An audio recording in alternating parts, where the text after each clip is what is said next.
চট্টগ্রাম বোর্ডের পরীক্ষা স্থগিত হয়ে যাওয়ার পর এখনো পর্যন্ত নতুন কোনো রুটিন দেয়া হয় নাই, কিন্তু অন্যান্য বোর্ডের পরীক্ষা একদম শেষের দিকে। বোর্ডের পরীক্ষাগুলো শেষ হয়ে যাওয়ার সাথে সাথে অ্যাডমিশনের জন্য ক্লাস শুরু হয়ে যাবে অধিকাংশ কোচিংয়ে চেষ্টা করবে সময়ের আগে সিলেবাস কভার করার জন্য আগেই ক্লাস শুরু করে দিতে। তো সেই ক্ষেত্রে চট্টগ্রাম বোর্ড কিন্তু পিছায় থাকতেছে এবং চট্টগ্রাম বোর্ডের স্টুডেন্টদের ভাগ্য নির্ধারণী যে পরীক্ষাগুলো আছে সেই পরীক্ষাতে তারা বেশ কিছুটা পিছায় যাচ্ছে। তো এই ক্ষেত্রে তাদের করণীয় কি কি স্টেপস নিলে তুমি হচ্ছে আসলেই যারা যে সমস্ত বোর্ডগুলো আগে পরীক্ষা শেষ করে ফেলতেছে তাদের সাথে কম্পিটিশনে তুমি আগায় থাকতে পারবা, এই মোমেন্টে তোমার কি কি স্টেপস নেওয়া উচিত, এগুলো নিয়ে আমি আমার পর্যবেক্ষণগুলো তোমাদের সাথে শেয়ার করার চেষ্টা করব। অ্যাজ এ টিচার আমি বিগত 4-5 বছর যেহেতু পড়াচ্ছি এবং 4-5 বছর ধরে হচ্ছে অ্যাডমিশন, প্রায় 6 বছর হতে চললো অ্যাডমিশন পড়াচ্ছি। তো এই 6 বছরের অ্যাডমিশন এক্সপিরিয়েন্স থেকে আমি তোমাদের সাথে কয়েকটা পয়েন্ট অফ ভিউ শেয়ার করব। এগুলা শুনলে হয়তো তোমাদের আন্ডারস্ট্যান্ডিং আরেকটু বেটার হবে এবং তুমি হয়তো এই মোমেন্টে যে যতটুকু পরিমাণ নার্ভাস হয়ে যাচ্ছ এগুলা নিয়ে চিন্তা করে যতটুকু পরিমাণ ওভারথিঙ্ক করতেছো, এতটা ওভারথিঙ্ক হয়তো তুমি করবা না। কয়েকটা সিচুয়েশন বা সিনারি বলি। প্রথম কথা, এই মোমেন্টে দাঁড়িয়ে 3 ক্যাটাগরির স্টুডেন্ট আছে। আমরা যদি একটু খেয়াল করে দেখি, এই মোমেন্টে দাঁড়িয়ে 3 ক্যাটাগরির স্টুডেন্ট আছে। চট্টগ্রাম বোর্ডের কথা বলতেছি। এক ক্যাটাগরি স্টুডেন্ট যারা সারা বছর ভালো পড়াশোনা করছে, যাদের একাডেমিক পড়াশোনা খুবই ভালো অবস্থায় আছে, যাদের একাডেমিক পড়াশোনা খুব ভালো অবস্থায় আছে এবং যারা এখনো বন্যা এফেক্টেড এরিয়াতে না, অর্থাৎ স্বাভাবিক অবস্থায় আছে, বাড়িতে পড়াশোনা করার পরিবেশ আছে, তারা কিন্তু এই টাইমটাতেও নতুন করে রুটিন বানায় পড়াশোনা আগায় নিবে, একই জিনিসপত্র আরো বেটার করা ট্রাই করবে। ফলে এই বেটার করা ট্রাই করলে তোমার সামনে যখন হচ্ছে এইচএসসি বোর্ড পরীক্ষা হবে, এইচএসসি বোর্ড পরীক্ষাতে তোমার পার্সেন্টেজ বা মার্ক কিন্তু বেশি তোলার একটা ভালো অপরচুনিটিস আসতেছে। বিশেষ করে যারা ইঞ্জিনিয়ারিং অ্যাসপারেন্ট হবা, মেডিকেল অ্যাসপারেন্ট হবা, তোমাদের পিসিএমবিতে ভালো মার্ক তোলার একটা ভালো অপরচুনিটিস আসতেছে। এর একটা কারণ হচ্ছে যে এখানে যেই পরীক্ষাগুলো অলরেডি হয়ে গেছে, ভালো করে খেয়াল করবা, চট্টগ্রাম বোর্ডে আগে স্থগিত হয়ে গেছিল, যেই পরীক্ষাগুলো হয়ে গেছে এই পরীক্ষাগুলোতে দেখা যাচ্ছে যে প্রথম দিকে কিছু কোশ্চেন কঠিন করলেও পরবর্তীতে কোশ্চেন কিন্তু মোটামুটি ইজি করতেছে এবং স্ট্যান্ডার্ড কোশ্চেন হচ্ছে। এবং তোমাদের উপর দিয়ে যেহেতু মোটামুটি একটা ভালোই তুফান গেছে, এটা ধরেই নেওয়া যায়, আমার বেসিক অ্যানালাইসিস, যে তোমাদের কোশ্চেন যেটা এটা খুবই স্ট্যান্ডার্ড হবে। এখানে যেই কোশ্চেন হবে এই কোশ্চেনে তুমি এনাফ পরিমাণ মার্ক তুলতে পারবা।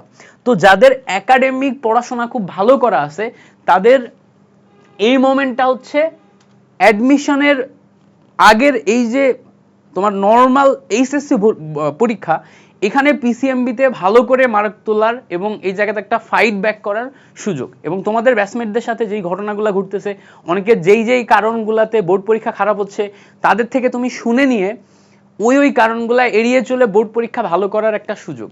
যাদের কন্ডিশন খুব খারাপ, মানে ধরো পড়াশোনার অবস্থায় নাই, তাদের ক্ষেত্রে তো এখানে আমার আর কিছু বলার নাই। মানে ধরো এখানে আমি সমবেদনা দেওয়ারও কোনো জায়গা নাই, কিংবা মানে কি বলবো বলো, যাদের অবস্থা একদম মানে বাড়ির অবস্থা, পড়াশোনার পরিবেশ এগুলো একদমই নাই, তাদের ক্ষেত্রে তার গাইডলাইন কাজ করবে না। তো আমি সেটা নিয়ে কথা বলতেছি না। যাদের অলরেডি এখন পড়াশোনার পরিবেশ চলে আসছে, বা তুমি কোন একটা শহরে আসো, সেখানে থেকে পড়াশোনা করতেছো, কোন একটা পড়াশোনা করার পরিবেশে অলরেডি আসো, তাদের নিয়ে কথা বলতেছি। এবার ধরো যাদের একাডেমিক পড়াশোনা অত ভালো হয়নি, সেকেন্ড ইয়ারে এসে একটা কামব্যাক করছো, তোমার প্রিপারেশন মিডল, এই প্রেপ যেটা আছে এটা হচ্ছে মিডল টাইপের প্রেপ আছে। মিডল টাইপের প্রেপ যাদের আছে, তোমাদের হাতে কিন্তু একটা ভালো লেভেলের সময় চলে আসলো, যেখানে তুমি বোর্ড পরীক্ষা যেটা তুমি এখন দিচ্ছ, এই বোর্ড পরীক্ষাতে আরেকটু ভালো প্রিপারেশন নিয়ে তোমার পিসিএমবির মার্কটা আরেকটু বেটার করতে পারবা। যাদের একাডেমিক অনেক ভালো পড়াশোনা ছিল তারা তো অনেক ভালো মার্ক তুলবে, তাদের তোলার জন্য একটা ভালো সময় চলে আসতেছে, বা একটা ভালো টাইম গ্যাপ তারা পেয়ে যাচ্ছে, যারা অন্যান্য বোর্ডগুলো যেটা পাচ্ছে না। তো তুমি এখানে কি যেটা করতে পারবা, তুমি প্রিপারেশনটা আরো গোছায় নিয়ে তোমার এই প্রিপারেশনটাকে আরেকটু বেটার করার সুযোগ পাচ্ছ এবং আরেকটু মার্ক ভালো ক্যারি করার সুযোগ পাচ্ছ। যাদের প্রিপারেশন অনেক খারাপ ছিল, থার্ড ক্যাটাগরি, এই যাদের প্রিপারেশন অনেক খারাপ ছিল তারা দেখা যাচ্ছে যে এখান থেকে মোটামুটি এ গ্রেড তোলার মতো একটা সিচুয়েশনে আসার একটা ভালো সময় তুমি পেয়ে যাচ্ছ। জাস্ট এই সময়টা তোমাকে কাজে লাগাতে হবে।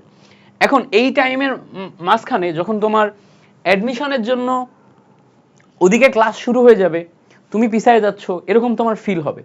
বাট তুমি যদি একটু রিয়েলিটি চিন্তা করো, তাহলে দেখবা তোমার এখন থেকে, আমি ধরে নিলাম যে এই এখন আজকে হচ্ছে আমি যখন ভিডিওটা বানাচ্ছি তখন হচ্ছে 22 তারিখে আমরা এখানে আসি, 4 তারিখে আমাদের সব বোর্ডের এইচএসসি এক্সাম শেষ হয়ে যাচ্ছে।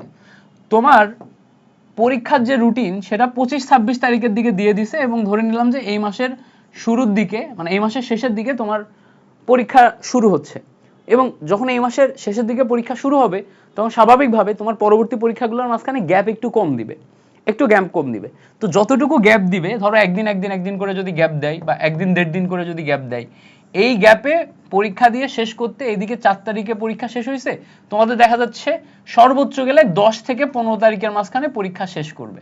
তো 10 থেকে 15 তারিখের মাঝখানে যদি পরীক্ষাটা শেষ করে ফেলে, তাহলে দেখা যাচ্ছে কোচিং যদি 15-16 তারিখের দিকে শুরু হয়, 15-16 তারিখের দিকে কোচিং শুরু হয়, তাহলে এই যে কোচিং তোমার সাথে বাকিরাই হচ্ছে শুরু করতে পারতেছে। বাট যদি এই জায়গাতে আমাদের রুটিন দিতে আরো লেট করে ফেলে, দেখা যাচ্ছে যে রুটিন দিলই আমার 30 তারিখের দিকে, পরীক্ষা শুরুই হলো আমাদের 5 তারিখের পর থেকে, তখন 15 তারিখের দিক দিয়ে যদি কোচিং শুরু করে ফেলে, সব সব কোচিংগুলো 15 তারিখের দিকে যদি শুরু করে ফেলে, তাহলে হয়তো তুমি সর্বোচ্চ গেলে 7 থেকে 10 দিন পিছায় যাবা। 7 থেকে 10 দিন পিছায় যাবা। এই যে 7 থেকে 10 দিন তুমি পিছাবা, এটা আহামরি এমন কিছু না। 7 থেকে 10 দিনে প্রত্যেকটা সাবজেক্টে জাস্ট একটা চ্যাপ্টারই কভার হয়, একটা চ্যাপ্টারই কভার হয়। এবং প্রথম যেই চ্যাপ্টারটা প্রত্যেকটা কোচিংয়ে পড়ানো হয়, প্রত্যেকটা কোচিংয়ে প্রথম চ্যাপ্টারটা একটু সময় নিয়ে পড়ানো হয়, একটু স্লো যায়। কেন জানো? কারণ স্টুডেন্টরা যাতে ধরতে পারে, কোচিংয়ের সাথে স্টুডেন্টদের যাতে একটা ভালো বন্ডিং তৈরি হয়, এবং কোচিংয়ের রিভিউ যেন ভালো আসে। যত চ্যাপ্টার সামনের দিকে আগাবে তত ফাস্ট হয়, যত চ্যাপ্টার সামনের দিকে আগাবে তত ফাস্ট হয়। কারণ প্রথম দিককার রিভিউগুলা প্রত্যেকটা কোচিংয়ের জন্য মেটার করে। সে তুমি উদ্ভাস বলো, এসিএস বলো, তোমার বন্দি পাঠশালা বলো, যে কোনো প্ল্যাটফর্মের জন্য শুরুর দিকে চ্যাপ্টারগুলা খুব স্লোলি গঠন করা হয়, মানে এইটাতে একটু টাইম নিয়ে পড়ানো হয়। তো যখনই এই জায়গাতে একটু টাইম নিয়ে তোমার স্লোলি আগাবে, তখন তুমি হচ্ছে এইচএসসি পরীক্ষার মধ্যে থাকবে, এইচএসসি পরীক্ষা শেষের দিকে যাবে। তো তুমি এই এক সপ্তাহ না কাভার করতে পারবা, এমন না যে এক সপ্তাহ তুমি কাভার করতে পারবা না, চিন্তার কিছু নাই। এই এক সপ্তাহ তুমি কাভার কিভাবে করবা? প্রত্যেকটা কোচিং এরই টার্গেট থাকে যে তোমার অ্যাডমিশন শুরু হওয়ার অন্তত 1 মাস আগে সিলেবাস শেষ করতে। প্রত্যেকটা কোচিং এর টার্গেট থাকে অ্যাডমিশন শুরু হওয়ার অন্তত 1 মাস আগে। ধরো এখান থেকে অ্যাডমিশন শুরু হচ্ছে, অ্যাডমিশন এক্সাম শুরু হচ্ছে এখান থেকে, এর অন্তত 1 মান্থ আগে হচ্ছে সিলেবাস শেষ করতে। 1 মান্থ আগে সিলেবাস শেষ করে কি করবে? 1 মান্থ আগে সিলেবাস শেষ করে প্রথমে তোমার পেপার ভিত্তিক পরীক্ষা নেবে। ফিজিক্স ফার্স্ট পার্টের উপর একটা পরীক্ষা, সেকেন্ড পার্টের উপর একটা পরীক্ষা, কেমিস্ট্রি ফার্স্ট পার্টের উপর একটা পরীক্ষা, সেকেন্ড পার্টের উপর একটা পরীক্ষা, এভাবে প্রত্যেকটা পেপার ভিত্তিক পরীক্ষা নেওয়া হয়। পেপার ভিত্তিক সবগুলা পরীক্ষা দেওয়ার পর, ধরো তুমি 4টা সাবজেক্টে 8টা পেপারে 8টা পরীক্ষা দিলা, তারপরে তুমি সাবজেক্ট ভিত্তিক পরীক্ষা দিবা, 4টা সাবজেক্টে 4টা পরীক্ষা দিবা, তারপরে তুমি ইউনিভার্সিটি কেন্দ্রিক, মেডিকেল কেন্দ্রিক বিভিন্ন স্ট্যান্ডার্ড পরীক্ষা দিবা। এই পরীক্ষাগুলো নেওয়ার জন্য পুরো 1 মাস টাইম নেওয়া হয়, 1 মাস। এই 1 মাসের প্রথম যেই উইকটা যাবে, ওই উইকে তোমার দেখা যাচ্ছে শুরুর দিকের যে চ্যাপ্টারগুলো আছে এই চ্যাপ্টারগুলো কভার করা লাগবে। এছাড়া কিছুই না, এছাড়া কিছুই না। জাস্ট এই শুরুর দিকের টাইম যেটা আছে, এই টাইমে তুমি এই যে 1 সপ্তাহ পিছাই যাবা বা 7 থেকে 10 দিন পিছাই যাবা, এটা কভার করা লাগবে। এছাড়া কিছুই না, তুমি চিন্তার কিছু নাই। আমি এরকম অনেক দেখছি যে অ্যাডমিশনের মধ্যে অসুস্থ হয়ে যায়, তোমার হচ্ছে ম্যালেরিয়াতে আক্রান্ত হয়ে, ডেঙ্গুতে আক্রান্ত হয়ে, ডায়রিয়া হয়ে, এরকম বেশ কিছু রোগে আক্রান্ত হয়ে অসুস্থ হয়ে যায়। টানা 1 মাস অসুস্থ ছিল, তারপরেও অ্যাডমিশন টেস্ট বিশাল ভালো দিয়ে তোমার ইঞ্জিনিয়ারিং ইউনিভার্সিটিগুলোতে টপ করছে, মেডিকেলে খুব ভালো রেজাল্ট করছে, এরকম অনেকে আছে। এটা ডিপেন্ড করে তোমার মনোবলের উপর, তুমি কতটুকু মানসিকভাবে শক্ত, যে ব্যাপার না আমি ওই টাইমটাতে কাজে লাগাবো। দেখো এইদিকে যেমন তুমি 1 সপ্তাহ ডিসঅ্যাডভান্টেজ পাচ্ছ, অন্যদিকে তুমি কিন্তু একটা বড় রকমের অ্যাডভান্টেজও পাচ্ছ। কি অ্যাডভান্টেজ? পরীক্ষা যদি তোমার 4-5 তারিখে শুরু হয়, এই 22 থেকে 4-5 তারিখ প্রায় 10-15 দিন, 10 থেকে 15 দিন তুমি এক্সট্রা টাইম পাচ্ছ, পুরা এক্সট্রা টাইম পাচ্ছ হচ্ছে অতিরিক্ত প্রিপারেশন নেওয়ার, অতিরিক্ত পড়াশোনা করার। বাট তুমি যদি এই টাইমটা কাজে না লাগাও, তাহলে আবার তুমি বিপদে পড়বা। দেখো আমাদের সবার কাছে মোটামুটি সিমিলার টাইমের টাইম লাইনই থাকে, সিমিলার সাবজেক্ট থাকে, সিমিলার ব্রেন থাকে, জাস্ট আমরা কে কতটুকু ইফোর্ট দিই তার উপর ডিপেন্ড করে আমরা ভালো করি। তো তুমি যদি ইফোর্টটা এখন কম দাও, তাহলে তো হবে না। এখন ধরো তোমার বর্তমান যে পরিস্থিতি এতটা খারাপ যে তুমি পড়াশোনা করার মতো স্বাভাবিক অবস্থায় নাই, তাহলে তো এখানে আর কিছু করার থাকে না, এখানে আমার কোনো গাইডলাইনও তোমার জন্য কাজ করবে না। এই জায়গাতে তোমাকে তোমার আশেপাশের পরিবেশ যত খারাপই হোক, সেই জায়গা থেকে একটা ডিসিশন নিতে হবে, তোমার ফ্যামিলির সাথে কথা বলতে হবে, তাদেরকে পর্যাপ্ত পরিমাণ বলতে হবে যেন তোমার জন্য সাপোর্ট দেয় তারা, এবং তুমি যেন একটা বেটার জায়গাতে যে এই টাইমটা পড়াশোনায় দিয়ে সামনের পরীক্ষাগুলো ভালো মতো দিতে পারো, এরকম একটা পরিস্থিতি তোমাকে ক্রিয়েট করতে হবে। এই টাইমটা তুমি যদি কাজে লাগাও তাহলে তুমি দেখবা যে আবার ওইদিকে পরীক্ষায় বেশটা আগিয়ে থাকবা। ওই এক সপ্তাহ তুমি কাভার করতে পারবা, এটা আমারই এমন কোনো ব্যাপার না, রিভিশন টাইমে ওটা কাভার করতে পারবা। বাট এখনকার এই টাইমটা তোমাকে কাজে লাগাতে হবে, এখনকার এই টাইমটা কাজে লাগাতে হবে। পরীক্ষার রুটিন নাই, বাট তোমার নিজের তো রুটিন তৈরি করার অ্যাবিলিটি আছে। তুমি যদি টার্গেট নাও যে আমার সামনে হচ্ছে যে ফিজিক্স পরীক্ষা আছে, কেমিস্ট্রি পরীক্ষা আছে, ম্যাথ পরীক্ষা আছে, বায়োলজি পরীক্ষা আছে, পিসিএমবি 4টা পরীক্ষা, তো আমি ফিজিক্স পরীক্ষার কোশ্চেন কেমন আসছে তার উপর ডিপেন্ড করে ফিজিক্সে অলরেডি আমাদের বোর্ড এক্সামের জন্য যে সমস্ত ক্লাসগুলো সব বোর্ডের জন্য অ্যাভেলেবল দেওয়া হয়েছে, সেই ক্লাসগুলো টার্গেট নিয়ে আমি টানা 3 দিন ফিজিক্স রিভিশন দিয়ে ফেললাম। যেই ক্লাসগুলো কেমিস্ট্রির জন্য দেওয়া হয়েছে ওই ক্লাসগুলো দেখে টানা 3 দিন আমি কেমিস্ট্রি রিভিশন দিয়ে ফেললাম। ম্যাথ যেগুলো দেওয়া হয়েছে ম্যাথের জন্য টানা 3 দিন আমি ম্যাথ রিভিশন দিয়ে ফেললাম। বা 3 দিনের জায়গায় আমি যদি 2 দিন করে নিই, এখানে 2 দিন, এখানে 2 দিন, এখানে 2 দিন, তো খেয়াল করো প্রত্যেকটা সাবজেক্টই কিন্তু এই টাইম লাইনে তুমি সুন্দর মতো 2 দিনে কভার করে ফেলতে পারতেছো।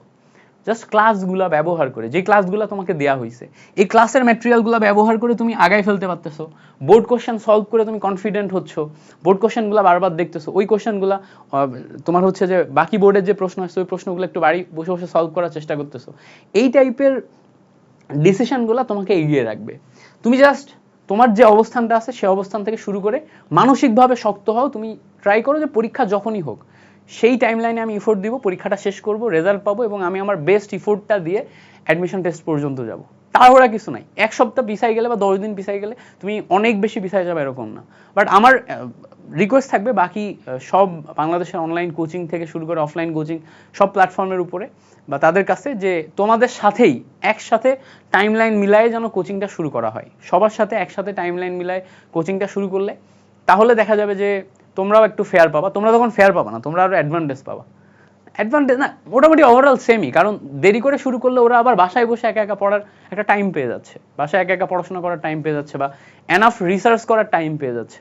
তো পরীক্ষা ধরো শেষ হওয়ার সাথে সাথেই কোচিং রিলেটেড সমস্ত কার্যক্রম শুরু হয়ে যাবে। তো এখন দেখা যাক কি হয়। তবে এই সব কিছুর মাঝখানে তোমাকে যেটা থাকা লাগবে সেটা হচ্ছে মানসিকভাবে শক্ত থাকা লাগবে এবং প্রতিদিনের কাজ প্রতিদিন করতে হবে, প্রত্যেকটা দিন তোমাকে কাজে লাগাতে হবে, টাইমটা নষ্ট করা যাবে না। দ্যাটস ইট, এইটুকুই। Thank you so much for watching this video.